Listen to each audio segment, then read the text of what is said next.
And this generation does not intend to founder in the backwash of the coming age of space. We mean to be a part of it. We mean to lead it. He said because it is there. Well, space is there. Hello everyone, welcome to episode 2 of The Space Show. I'm your host, Nick. As always, I'd like to thank everyone for the support on the last video. And we're going to be going over the dates Wednesday, Thursday, and Friday, April 5th, 2024. There's a lot to unpack for this weekend, so let's get straight into it. Launches. For launches the rest of the week, we actually had one earlier this morning at 2:14 a.m. Eastern Time Zone. This video will probably already be scheduled to upload by then, so I probably won't have that on there. But don't get your hopes up yet, because actually at 10:25 p.m. Eastern Time Zone today, we have a launch of the Falcon 9 Block 5 Starlink Group 8-1. And if somehow missed that, do not worry one bit, because we have the Falcon 9 Block 5 Bandwagon 1 on Sunday, 7:17 p.m. Eastern Time Zone. Lots of opportunities to watch these launches. Check them out. I'll put the live stream links in the description. Now in the sky, I was actually surprised at the amount of events we have this weekend for you guys to check out. Friday, of course, today, the Moon and Mars are in conjunction. And what does conjunction mean? It's basically when two celestial bodies are aligned so perfectly in our sky that they appear to be touching. In context, Earth forms a straight line with these bodies, so it looks like they are meeting. And then on Saturday, we have a close approach of the Moon and Mars, a conjunction of the Moon and Saturn, as well as a close approach. And also, on Saturday, there will be a lunar occultation of Saturn. And what does occultation mean? Basically, the Moon will totally be covering Saturn. The Moon will also be at perihelion, which is the shortest distance it can be from the Sun. And then rounding out the weekend for Sunday, we have a close approach of the Moon and Venus. We have a lunar occultation of Venus, a conjunction of the Moon and Venus, and the Moon is at perigee. Basically, just the closest point to Earth it can be. And then finally, Monday, it might be hard to see. Asteroid 532, Herculina, will be at opposition. And what does it mean to be at opposition? It just basically means that the Earth is directly between two objects. In this case, the Sun and Herculina. So the Earth is between those two. And then finally, we have the total solar eclipse on Monday and a new moon. Great fun. And then our first event or news story, PDS-70 exomoons and a third planet. James Webb has been making some great discoveries on the star system PDS-70.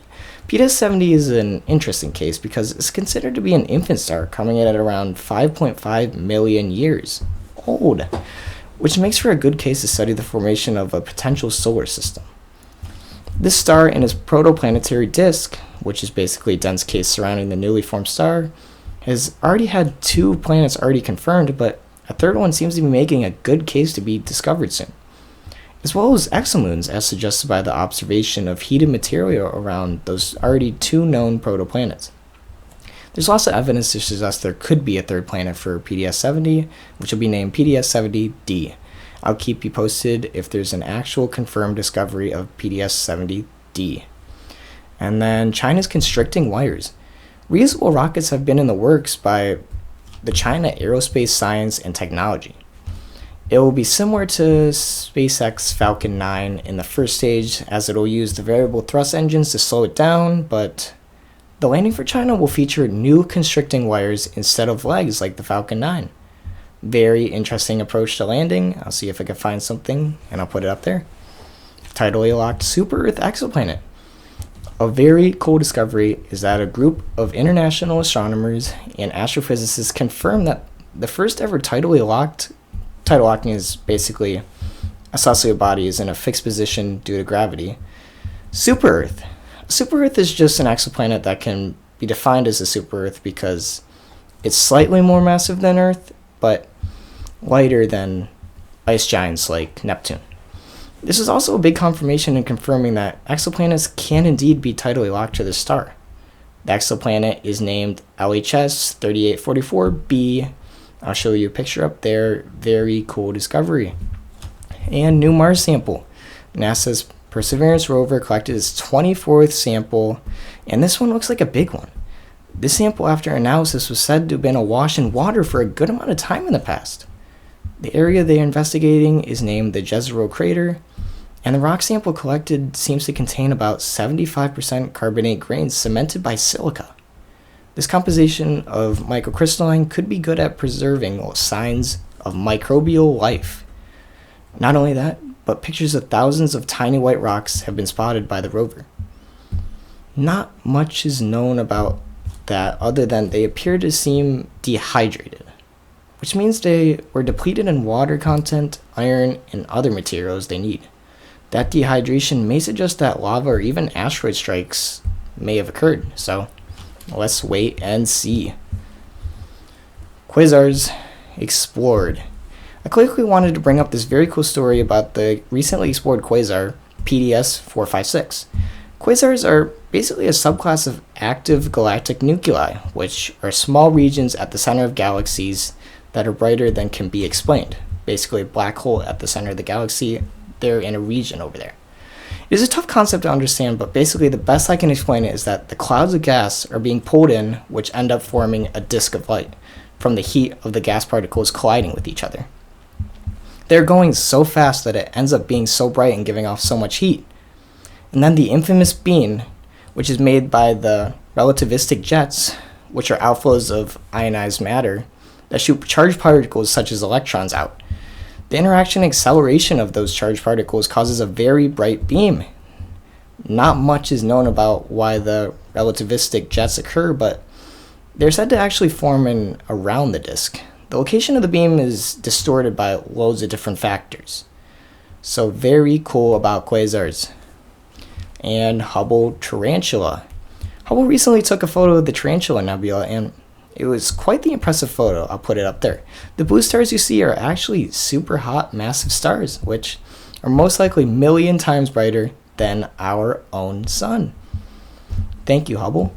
And James Webb Cigar. James Webb is currently investigating the Cigar Galaxy, deemed Messier 82. Has been said to produce stars 10 times as fast as the Milky Way. James Webb will stay on the galaxy for a little bit to see how the star-forming regions and how it looks compared to our own. James Webb observed an emerging galaxy dubbed also the Big Three Dragons. This will help them understand the origin in the galaxy origin.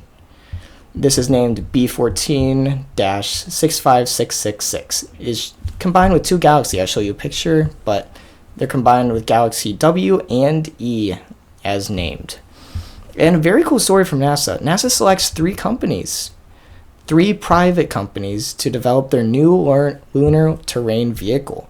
The Artemis astronauts will be driving around in these, which is super cool. The three companies selected are Intuitive Machines, Lunar Output, and Venturi Astrolab. These three companies will compete to build the best LTV.